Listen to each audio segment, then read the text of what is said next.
திருச்சிற்றம்பலம்.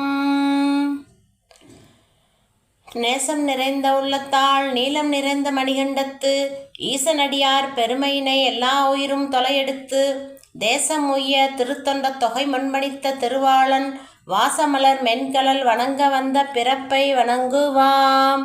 தில்லைவாழ் அந்தனரே முதலாக சீர்படைத்த தொல்லையதாம் திருத்தொண்டர் தொகையடியார் பதம் போற்றி ஒல்லையவர் புராணக்கதை உலகறிய விரித்துரைத்த செல்வமளி குன்றத்தூர் சேக்கிழார் அடி போற்றி.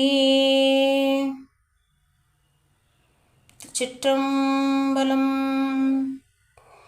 எல்லாம் வல்ல அங்கேற்கண்ணியுடனாகிய ஆலவாய் சொக்குநாத பெருமானுடைய பற்ற தனிப்பெரும் கருணையினாலும் நமது சமயக்குறவர்கள், சந்தானக்குறவர்கள், திருமறை ஆசிரியர்கள், 63 நாயன்மார்கள் இவர்களுடைய குருவர்களாலும் இன்றைய நாள் இனிய நாள் நன்னாள் பொன்னாள்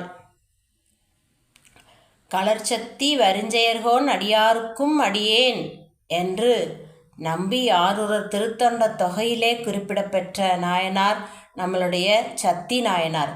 அவருடைய குருபூசை திருநாள் இன்று ஐப்பசி பூச நட்சத்திரம்.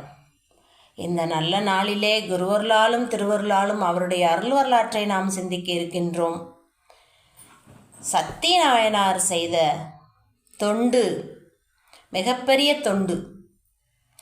யாராலும் நினைத்து கூட பார்க்க முடியாத அளவுக்கான தொண்டு. அது என்ன தொண்டு என்று நாம் பார்க்க இருக்கின்றோம். சோழவள நாட்டிலே வரிஞ்சையூர் என்ற ஊரிலே வேளாண் மரபில் அவதாரம் செய்தவர்தான் நம்மளுடைய சத்தி நாயனார். அவருடைய இயற்பெயர் என்னவென்று தெரியவில்லை. அவருக்கு செய்கையினால் சத்தி நாயனார் என்ற திருப்பெயர் ஏற்பட்டுள்ளது. எப்படி இயற்பகை நாயனாருக்கு உலக இயற்கைக்கு மாறாக அவர் நடந்ததால் அவருக்கு இயற்பகை நாயனார் என்ற பெயர் ஏற்பட்டதோ, அதுபோல உலக இயற்கைக்கு பகையாக என்றால் உலக இயற்கை ஏதெல்லாம் தன்னுடைய பொருளையோ அதெல்லாம் தன்னுடைய பொருள் என்று நாம் நினைத்து கொண்டு செயல்பாடு இருக்கும். ஆனால் அந்த இயற்கைக்கு மாறாக எதெல்லாம் நம்மளிடம் இருக்கோ அந்த பொருளெல்லாம் ஈசனுக்கும் ஈசன் அடியார்களுக்கும் உரியது என்று வாழ்ந்தவர் நம்மளுடைய இயற்பகை நாயனார். அதனால் அவருக்கு அந்த பேர் வந்தது. அதுபோல் நம்ம சத்தி நாயனாருக்கும் செய்கையினால் அந்த பெயர் வந்தது என்று சொல்கின்றார்கள். சத்தி அப்படின்னா அவருடைய அந்த திறம். அடியார் பக்தியிலும் ஆண்டவனுடைய பக்தியிலும் சிறந்து விளங்கியவர் நம்முடைய சத்தி நாயனார். அடியாரையோ ஆண்டவனையோ நிந்தனை செய்தால் அது மாபெரும் குற்றமாகும். அந்த குற்றத்திற்கு கழுவாயே கிடையாது, பரிகாரமே கிடையாது, மன்னிப்பே கிடையாது. ஆண்டவனை நிந்தனை செய்தால் கூட அவர் பொறுத்துக்குவாராம் சிவபெருமான்.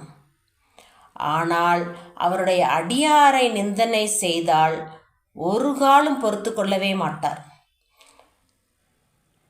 அவர்களுக்கு எந்த விதத்திலும் பரிகாரம் கிடையாது, மன்னிப்பு கிடையாது. இதை தான் நம்மளுடைய சத்தி நாயனார் கடைப்பிடித்தார். ஆண்டவனையோ அவருடைய அடியாரையோ நிந்தனை செய்தால் ஒரு குறடு வச்சிருப்பார். அந்த குறடை வைத்து அவருடைய நாவை இழுத்து கத்தியால் அறிந்து பெருமானுடைய அடியார்களை நிந்தனை செய்தாயா, உனக்கு நாக்கு தேவையில்லை என்று அவர் திருத்தொண்டு புரிந்து வந்தார். அன்பே சிவன்னு சொல்கிறோமே, இந்த மாதிரி நாவை அறியலாமா அப்படின்னு நமக்கு தோணும். ஆனால் அவர் செய்த செயல் மிகப்பெரிய கருணையோடு உள்ள செயல். ஏனென்று சொன்னால் அடியாரை இகழ்ந்து பேசுவது, ஆண்டவனை இகழ்ந்து பேசுவது பல பிறவிகளில் துன்பம், நரகத்தில் விழுந்து உழலணும். அவர் உடனே தண்டனை கொடுக்குறார் அப்படின்னா அது கருணையுடைய செயல். அதை தான் நம்ம சத்தி நாயனார் செய்தார். பெருங்கருணை. இப்போ நீதிபதி தண்டனை கொடுக்குறார், அதுக்காக அவர் கருணை இல்லாதவர்னு சொல்ல முடியுமா? தண்டனை கொடுத்தா தானே குற்றம் குறையும். அடியார்களையும் ஆண்டவனை நிந்தனை செய்து மிகப்பெரிய குற்றம், தவறு. கழுவாயே அதுக்கு இல்லைன்னு சொல்கிறாங்க நம்ம பெரிய புராணத்தில். அதுதான் அந்த சத்திநாயனார் அடியார்களையோ ஆண்டவனையோ நிந்தனை செய்தால் அவர்களுடைய நாவை அறியக்கூடிய திருத்தொண்டு செய்தார். இதை பலகாலம் செய்தார். இந்த தொண்டை அவர் எவ்வளவு காலம் வாழ்ந்தாரோ அவ்வளவு காலம் செய்தார் அப்படின்னு பார்க்குறோம். இப்பொழுது கூட சத்திநாயனார் மாதிரி ஆட்கள் தேவைதான். ஏனென்று சொன்னால் நிறைய அடியார்கள் என்ற பெயரிலே இருந்து கொண்டு புறம் பேசுவது, ஒருத்தரை பற்றி இன்னொருத்தரிடம் போய் காழ்ப்புணர்ச்சியினால் தவறாக பேசுவது, அவங்க ஆணவமுடையவர்கள், இவங்க ஆணவமுடையவர்கள், இவங்க ஆணவமுடையவர்கள், அந்த மாதிரிலாம் பேசுகிறது, இதெல்லாம் இப்போ நம்ம பார்க்குறோம். அதுவும் திருவாசகம் முற்றோதல்லையே பேசுகிறாங்க, அதெல்லாம் பார்க்குறோம். ஆனால் நாம் செய்ய வேண்டியது அந்த சூழ்நிலையில் அந்த இடத்துல என்ன செய்யணும் அப்படின்னா, இந்த மாதிரி பேசுகிறவங்கள்ட்ட நம்ம ஜாக்கிரதையாக இருக்கணும். அவங்களுக்கு நம்ம செவிசாய்க்க கூடாது. அப்படி பேசினார்கள் என்றால், ஐயா நாமளே பல பிறவிகளில் செய்த வினை மூட்டையை கழிப்பதற்காக இந்த பிறவி எடுத்திருக்கோம். இந்த பிறவியில் ஏதோ ஒரு புண்ணியத்தினால திருவாசகம் நம்ம கைக்கு கிடைச்சிருக்கு. இந்த திருவாசகத்தை ஓதுவதற்கு இந்த நாள் நமக்கு பெருமான் அருளி இருக்காரு. இந்த நாளை நம்ம திருவாசகத்தை ஓதுறதை மட்டும்தான் பார்க்கணும். அதை விட்டுட்டு அவங்க ஆணவமாக இருக்காங்க, இவங்க ஆணவமாக இருக்காங்க, அவங்க அப்படி இவங்க அப்படி, இந்த பேச்சுக்கெல்லாம் நமக்கு தேவையில்லை. ஆணவமாக இருந்தால் அதை பெருமான் பார்த்து கொள்வார். அவருடைய வேலையே அதுதான். பிரம்மா 5 தலை இருந்ததாம். சிவபெருமானுக்கும் 5 தலை, நமக்கும் 5 தலை தானே அப்படின்னு ஒரு ஆணவமாக இருந்தாராம். ஏன்னா சிவபெருமானுக்கு 5 முகங்கள். ஈசானம், தத்புருஷம், வாமதேவம், அகோரம், சத்யோஜாதம் 5 முகங்கள். பெருமானுக்கும் 5 முகங்கள், எனக்கும் 5 முகங்கள் இருந்தோடனே பெருமான் அதை உணர்ந்தார். ஆணவம் வந்தோடனே என்ன பண்ணுவார்? உடனே ஆணவத்தை அடக்கிடுவார். அதனால் 5 தலைகள், 4 திசைகளுக்கும் 4 தலைகளும், மேலே ஒரு தலையும், மேலே இருந்த தலையை சாமி கிள்ளிட்டார். இப்போ 4 முகம், 5 முகம் 4 முகம் ஆயிட்டு. அது மாதிரி தட்சனோட வேள்வி நம்ம பார்க்குறோம். பெருமான் வேள்விக்கு தலைவன். அந்த வேள்விக்கு தலைவனாகிய சிவபெருமானை அழைக்காது மற்ற தேவர்களையெல்லாம் அழைத்து வேள்வி செய்கிறான் ஆணவத்தின் காரணமாக. அப்போ அந்த வேள்விக்கு எப்படியெல்லாம் அழித்தார்கள் வீரபத்திரனை தோற்றுவித்து அப்படின்னு நம்ம உந்திப்பெற நிறைய நம்ம திருமறை பாடலில் பார்க்குறோம். சாவாதிருந்தான் என்று உந்திப்பெற, சதுர்முகன் தாதை என்று உந்திப்பெற அப்படின்லாம் நிறைய நம்ம திருவாசகத்தில் நிறைய சொல்லியிருப்பார் மணிவாசக பெருந்தகை. இப்படியெல்லாம் தட்சனோட வேள்வியை சாடிய வேள்வி சரிந்திட தேவர்கள் ஓடிய வா பாடி உந்திப்பெற அப்படின்லாம் நிறைய சொல்லியிருப்பார். அந்த மாதிரி அவங்க ஆணவமாக இருக்காங்க, அவங்க அடியார்களை மதிக்கிறதில்ல, அவங்க அப்படி பண்ணுறாங்க, அவங்க இப்படி பண்ணுறாங்கன்னா அதை இறைவன் பார்த்து கொள்வார். நமக்கு ஒன்றும் அந்த வேலை இல்லை. நமக்கு என்ன வேலை? திருவாசகத்தை ஓதுவதற்காக அந்த இடத்துக்கு வந்திருக்கோம்னா திருவாசகத்தை மட்டுமே ஓத வேண்டும். இப்போ நம்ம செய்ய வேண்டியது என்ன அப்படின்னா, சத்திநாயனார் மாதிரி ஆட்கள் இனி நம்ம பார்க்க முடியாது. அப்படியே இருந்தாலும் நம்ம அறிய முடியுமா? அதெல்லாம் செய்ய முடியாது. அதனால் இந்த புறம் பேசுபவர்கள் நம்ம காதில் சொன்னால், ஐயா இந்த நாள் இனிய நாள், நன்னாள், பொன்னாள், பேசாத நாளெல்லாம் பிறவா நாளேங்கிறது அப்பர் பெருமானுடைய வாக்கு. அந்த பெருமானை புகழ்ந்து பாடுவதற்கான இந்த நாளிலே நீங்கள் புறம் பேசுவது தவறு. உட்கார்ந்து திருவாசகத்தை பாடுங்கள் அப்படின்னு சொல்லி அந்த காது கொடுத்து அதை கேட்காம இருக்கணும். அதுதான் நம்ம செய்யக்கூடிய செயல். அது புண்ணிய செயல். கேட்கக்கூடாது.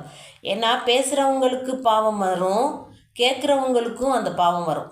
அதனால் இந்த மாதிரி பேசுவதற்கெல்லாம் தவிர்த்து, நம்ம வாய்த்தது தமக்கு இதோர் மனித பிறவி மதித்திடுமின், வாழ்த்த வாயும் நினைக்க மடனெஞ்சும் தாழ்த்த சென்னியும் தந்த தலைவனை சூழ்த்த மாமலர் தூவி துதியாதை வீழ்த்தவா வினையேன் நெடுங்காலமே. இந்த வினையேன் நெடுங்காலமாக உன்னை வாழ்த்தாம நினைக்காம என்னோட காலத்தை வீணா போக்கியிருக்கேன்.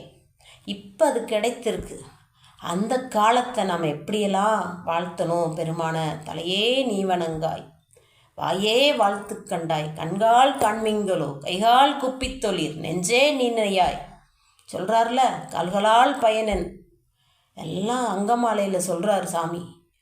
அதுபோல் நம்ம பெருமானை வாழ்த்துவதற்கும் அவரை நினைப்பதற்கும் அவரை கூப்புவதற்கும் வணங்குவதற்குமே இந்த மனித பிறவி என்று உணர்ந்து இது மாதிரி புறம் பேசுபவர்களை தவிர்த்து, ஏன்னா சத்திநாயனார் இனி அவதாரம் பண்ணுவாரா, பண்ணாலும் அது மாதிரிலாம் செய்ய முடியுமா அப்படின்றதெல்லாம் முடியாது. அதனால் நாம் இருக்க அடியார்கள் என்ன பண்ணணும் அப்படின்னா, ஒருவருக்கொரு அன்பாக இருக்கணும், புறம் பேசுவதை தவிர்க்கணும். புறம் பேசுறதுனால பெரிய பாவமே விளையும், அது தேவையில்லை. அவரவர் வினைவழி அவரவர் வந்தனர், அவரவர் வினைவழி அவரவர் அனுபவம். எவர் எவருக்கு உதவினர், எவர் எவருக்கு உதவிலர், அவரவர் நினைவது தம்மை உணர்வது வேன். சிவோகசாரத்தில் நம்மளுடைய குருஞான சம்பந்தர் தர்மயாதீன முதல் குருமணிகள் சொல்லியிருக்கார். அதனால் அவரவரோட வினைப்பயன் அவரவருங்க அனுபவிப்பாங்க. நாம் அதை சொல்ல வேண்டிய அவசியமோ தேவையோ இல்லை. நமக்கு பெருமான் என்ன பணி கொடுத்துருக்காரோ அதை செய்தால் போதும். உளவாரப்பணியை செய்யுங்க. திருவாசகம் ஓதுறதா திருவாசகத்தை ஓதுங்க, தேவாரம் ஓதுறோமா தேவாரத்தை ஓதுங்க. இதை தான் நம்ம செய்யணுமோ ஒழிய நாம் அதை விட்டுட்டு அவங்க அந்த மாதிரி இவங்க அந்த மாதிரி அதெல்லாம் நம்ம பேச வேண்டிய அவசியமோ தேவையோ கிடையாது. அந்த மாதிரி பேசுகிறவங்களோடையும் நம்ம காது கொடுத்து கேட்கக்கூடாது. இதுதான் நமக்கு உய்வடைவதற்கான வழி. அந்த சக்தி நாயனாருடைய வரலாறில் நம்ம இதெல்லாம் தெரிந்து கொள்ள வேண்டியது இருக்குது. ஒருத்தர் பேசுகிறாரு, அடியாரை நிந்தனையாக பேசுகிறாரு, ஆண்டவனை நிந்தனை பண்ணுறாரு அப்படின்னா உடனே அவருடைய நாக்கை அறிந்து விடக்கூடிய தொண்டு மிகப்பெரிய தொண்டு. அதனால தான் அவர் 63 நாயன்மார்களில் ஒருத்தராக வைத்திருக்காங்க. அவர் செய்த செயல் தவறாக இருந்தால் அவர் 63 நாயன்மார்கள் ஒருத்தராக வைக்க முடியுமா? ஏன் என்று சொன்னால், அடியாரையோ ஆண்டவனையோ நிந்தித்தால் பல பிறவிகளுக்கு தொடரும் அந்த வினை பாவம், அதை கழிக்க முடியாது. அதனால் அந்த பிறவியிலே பெருங்கருணையோட நாக்கறிந்து தொண்டு செய்தார்.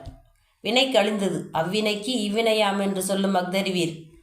உய்வினை நாடாது இருப்பது முந்தமக்கு உணமன்றோ, கைவினை செய்து எம்பிரான்களல் போற்றுதும் நாமடியோம், செய்வினை எம்மை தீண்டப்பரா திருநீலகண்டம்னு திருநீலகண்டத்து மேலே ஆணையாக சொல்கிறேன்.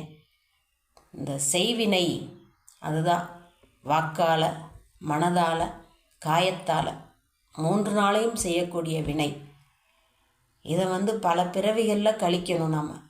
அதனால் காழ்ப்புணர்ச்சியெல்லாம் விட்டுட்டு, அடுத்தவங்களை புறம் பேசுவதை விட்டு தனக்கு என்ன பணி சாமி கொடுத்துருக்காரோ அதை மட்டும் செய்து ஒய்வடைய வேண்டும். இதுதான் இந்த சக்தி நாயனாருடைய இந்த குருபூசை திருநாளில் நாம் கற்றுக்கொள்ள வேண்டிய பாடம் அத்தனை பேருக்கும். திருச்சிற்றம்பலம். வாய்ப்பளித்த குருவர்களுக்கும் திருவர்களுக்கும் அடியார் பெருமக்களுக்கும் அடியேன் நன்றியை தெரிவித்துக் கொள்கின்றேன். திருச்சிற்றம்பலம்.